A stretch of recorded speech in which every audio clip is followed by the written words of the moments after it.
دوستانی کل ازبکستان بازداشت و حبس رئیس پیشین خدمات دولتی امنیتی اون کشور اختیار عبداللهیف را رسما تصدیق کرد.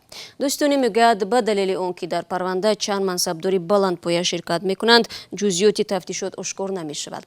عبداللهیف آخری ینوار سال 2018 رئیس خدمات امنیتی دولتی تعیین شد و از سال 2015 به حیث دوستانی کل ازبکستان و از سال 2009 چون مشاور دولتی پرزیدنت فعالیت میکرد.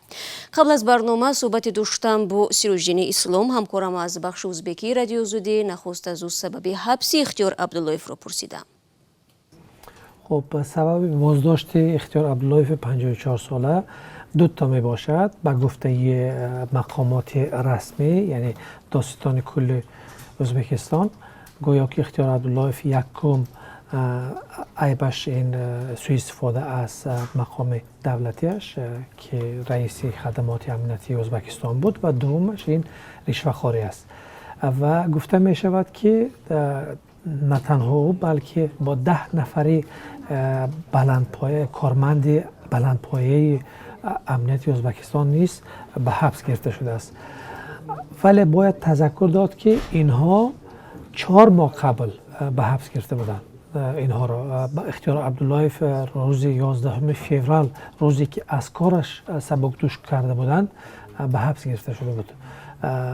غیر از این یک چند نفر کارمند بلندپایه امنیتی ازبکستان نیز پیش از سال نو به حبس گرفته شده بود و همگی گفته می شود که با گفته منابع معتمد که ما داریم تقریبا بیش از 100 نفر کارمند امنیتی به حبس گرفته شده است که این در تاریخ ازبکستان اصلا این گونه حادثه رخ نداده بود قبلا.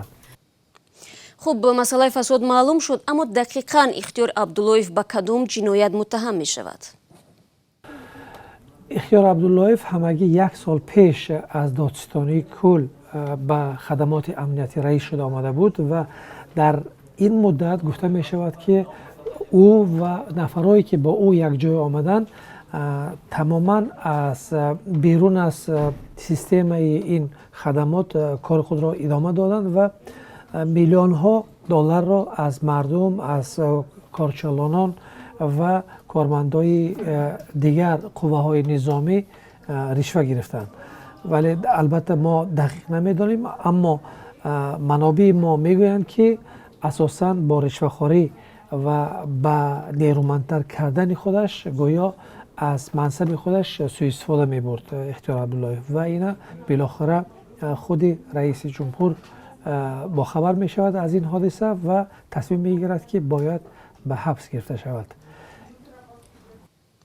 سوال بعدی من از سیروژدین اسلام این بود که آیا این بازداشت ها علامتی نیست که در ازبکستان بین حکومت نو و افراد نیرومند قوه های امنیتی مبارزه جریان دارد؟ البته پس از به قدرت آمدن شوکت میرزیویف 2 سال لازم شد که او تمام قوه های ازبکستان را به یک جا بیارد و سر قدرت مستحکم بنشیند. ولی البته در قوه امنیتی ازبکستان همیشه یک اداره بود که تمام ازبکستان را اداره میکرد در عمل، نه پلیس و نه نیروهای گویم که مرزبانی و یا نیروهای گویم که ارتشی بلکه نیروهای امنیتی سری قدرت بودند و شوکت میرزیویف میخواست که این یک حاکمی را از بین ببرد و تا اندازه موفق هم شد. بالاخره باید گوییم که برای شوکت میرزیویف که میخواهد واقعا میخواهد یک اصلاحات را انجام بدهد کمند خوب ساختنش بسیار مهم است و نیروهای امنیتی با گفته بسیاری از متخصصان مانع این کوشش های شوکت میرزیویف بودند. سیروژدین اسلام همکارم از بخش ازبکی رادیو زودی صحبت میکرد.